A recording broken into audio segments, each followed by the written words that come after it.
In today's video, I'm going to teach you how to mention everyone in channel. @channel. If you've ever needed to get an entire Slack channel's attention at once, @channel is the built-in way to do it.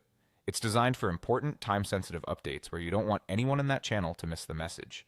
Think announcements, blockers, or schedule changes that affect the whole group. Here's how it works in the simplest possible way. In the message box of the channel where you want to post, type @channel followed by your message. That's the whole command.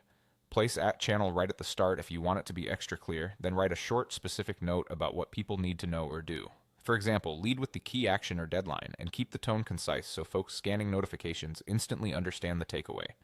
When your message looks good, you're ready to post. Now there's one safeguard you'll likely see. If the channel has 6 or more members, Slack will show a warning asking you to confirm before sending.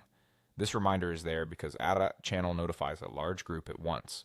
Take a quick moment to review your text and make sure the alert is truly necessary. If you're confident it applies to everyone in the channel, go ahead and confirm. Once you confirm, Slack sends the message and delivers notifications according to each person's settings. A few helpful notes to keep in mind as you use @channel responsibly.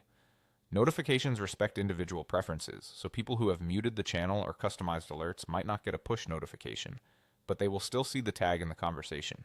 Use clear language that states what changed, who's impacted, and by when.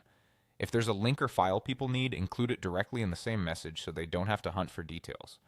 And because this mention is powerful, reserve it for updates that genuinely affect everyone, not just a subset of members. For context, you may also see @here used in some channels. That one notifies only the members who are currently active, while @channel aims to reach all members of the channel. You can choose the approach that best matches the urgency and audience of your update. That's all there is to it.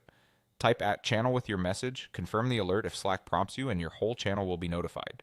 Use it thoughtfully and you'll keep your team informed without overwhelming their notifications.